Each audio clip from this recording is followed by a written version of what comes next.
Hello friends, welcome to my channel. It's सारी कहानियाँ। आज का टॉपिक है डिलीवरी। चलिए स्टार्ट करते हैं। 8वां महीना लगते ही माँ जी मेरे पीछे पड़ गई। अरे बहू, अपने भाई बाप में से किसी को बुलाकर चली जाओ मायके। वहाँ तुम्हारी माँ है, तुम्हारी भाभियाँ हैं, अच्छे से देखभाल हो जाएगी। मैं अकेले यहाँ पर क्या क्या करूँगी? पूरा घर संभालूंगी कि तुमको देखूंगी? माँ जी की यह चिकनी चुपड़ी बातें मुझे समझ में आ रही थी अच्छे से। यह इतनी कंजूस थी कि इनको डर था कि कहीं अगर ऑपरेशन करना पड़ जाएगा तो अच्छा खासा पैसों का खर्च हो जाएगा, जो यह देना नहीं चाहते थे और बार बार मुझे मायके भेजने के लिए परेशान कर रही थी। मुझे भी यही था कि मेरा पहला बच्चा है, इसलिए मेरे मन में भी हजार डर बैठ गया था। कहीं सच में इन्होंने कोई लापरवाही कर दिया तो कहीं लेने के देने ना पड़ जाए, इसलिए ना चाहते हुए भी मैं मायके चली गई। नॉर्मल डिलीवरी से एक प्यारा सा बेटा हुआ। 2 महीने मायके रहने के बाद वापस ससुराल आ गई और ससुराल आते ही बस शुरू हो गया वही मेरा डेली का रूटीन। घर के काम काज के अलावा दिन भर लगे रहो। घर के लिए, बच्चे के लिए तो मेरे पास बिल्कुल भी टाइम ही नहीं था। पूरे दिन नौकरानी की तरह काम करते रहो, बच्चे भी संभाल लो। माँ जी से बच्चा भी नहीं संभल रहा था। बच्चे होने के बाद औरत कितनी कमज़ोर हो जाती है, इसको किसी की परवाह नहीं है। मैंने खाना खाया या नहीं खाया, फल मेवा कुछ लिया नहीं लिया, कोई बात नहीं। कोई खाने को पूछता ही नहीं, खुद से लेकर खा लो तो ठीक है। सबको बस मेरे काम से मतलब था। 6 महीने बाद जब बच्चे का अन्नप्राशन होने का आया तो माँ जी ने उस बार भी मुझे अपनी बीमारी का बहाना करके मुझे मायके भेज दिया, क्योंकि अन्नप्राशन में खर्चे बहुत होते हैं।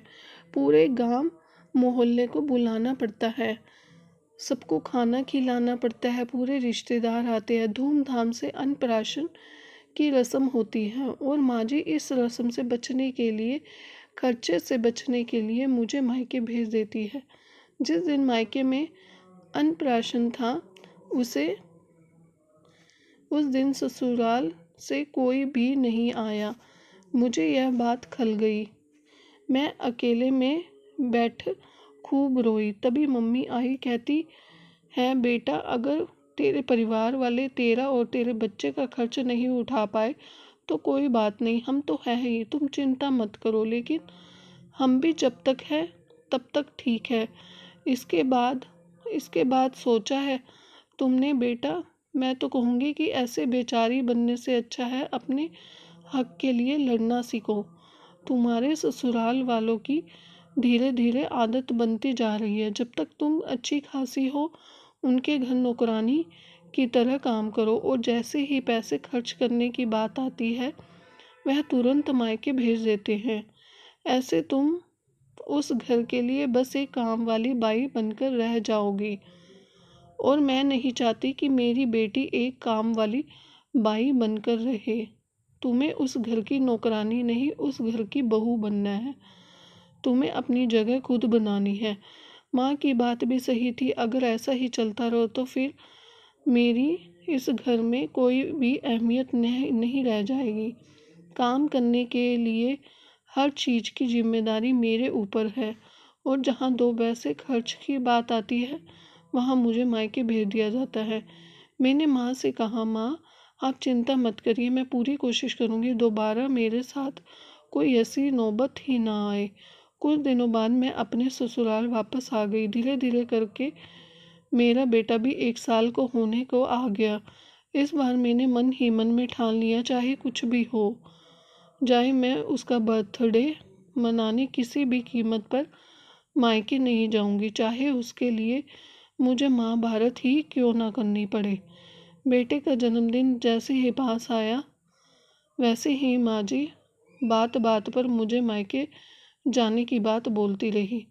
बेटे को गोद में लिए उसको खिलाते हुए कहते हैं कि मेरा बेटा नानी के यहाँ जाएगा। बर्थडे मनाएगा। उनकी बातें सुनकर मैं अंदर ही चिढ़ रही थी, लेकिन मैंने एक अपने मुंह से नहीं बोली।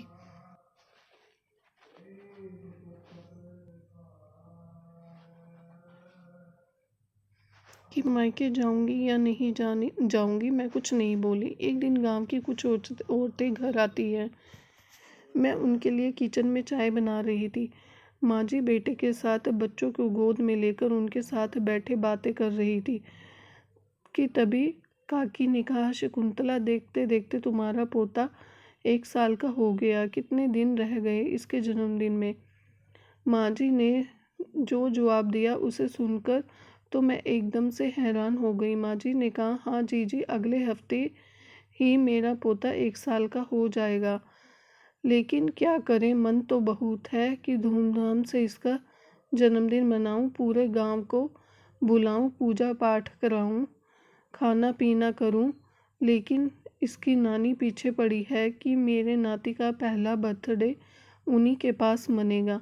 अब मैं मना कैसे कर सकती हूँ, इसलिए बहू मायके जाएगी। तुम्हारी इच्छा है, पहले तो हक तुम्हारा बनता है, तो तुम मना कर दो कि भाई इस बार मैं मना लूँ, अगली बार आप मना लेना। माँ जी को कुछ बोलते ही नहीं बना। उन्होंने बस हाँ में सर हिलाते हुए कहा, हाँ जीजी, कोशिश करूँगी। माँ जी की बातों में मेरा खून तो ऐसे ही खोल रहा था। तभी मेरे दिमाग में माँ की कही हुई बातें याद आने लगती है। बेटी, अपने हक के लिए तुझे खुद खड़ा होना पड़ेगा। मैंने भी सोच लिया, अगर आज नहीं बोली तो फिर कभी नहीं बोल पाऊंगी। यही मौका है।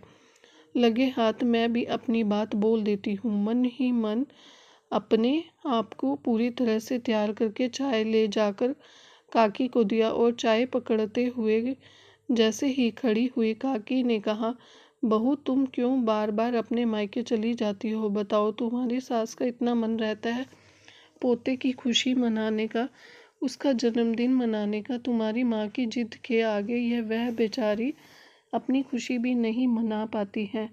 बेचारी का कितना दिल टूटा होगा। पहले पोते का पहला बर्थडे और तुम अपने मायके चली जाओगी। बताओ कितना दुखी होगी बेचारी तुम्हारी माँ जी। मैंने माँ जी को देखा। काकी जी की बात सुनकर माँ जी एकदम बेचारी बनी, सीधी सादी बनी बैठी थी। ऐसे लग रहा था जैसे उनका बड़ा मन है मेरे बेटे का बर्थडे मनाने का। मेरी माँ की वजह से लाचार बेचारी बनी पड़ी है।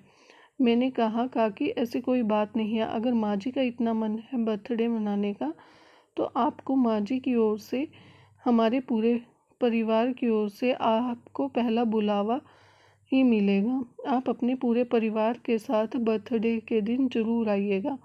और माँ जी का मन है पूरे गांव को बुलाने का, खिलाने का, पूजा पाठ करने का, तो जो माँ चाहती है जो वही होगा। मैं अपनी माँ से बात कर लूँगी। मुझे नहीं लगता कि माँ मना करेगी। इतना सुनते ही माँ जी बड़ी बड़ी आंखें करके मुझे देखने लगती है कि तभी काकी जी माँ जी से कहते हैं, देख लिया शकुंतला, तुम्हारी बहू बहुत समझदार है। अब तो खुश हो जा। अब यह रोनी शक्ल हटा दे और अपने पोते के जन्मदिन की तैयारी कर। हमें तो भाई आज से ही बुलावा मिल गया। कहते हुए काफ़ी हंसने लगे। काकी जी के साथ साथ मैं भी मुस्कुराने लगी और तिरछी नज़रों से माँ जी को देखा तो उनका मुंह देखते बन रहा था। ऐसा लग रहा था जैसे किसी ने माँ जी को ठग लिया हो। आज माँ जी अपने ही जाल में बुरी तरह से फंस गई थी। अब वह कुछ कह भी नहीं पाई और मजबूरी में उन्हें पूरे गांव को बुलाना पड़ा, खाना भी खिलाना पड़ा और पूजा पाठ भी करवानी पड़ी, जिसमें अच्छा खासा खर्चा हुआ। आज मैं बहुत खुश थी। मेरे बेटे का पहला बर्थडे आज उसके अपने घर पर उसके परिवार के साथ मनाया जा रहा है। Thank you friends for watching this video.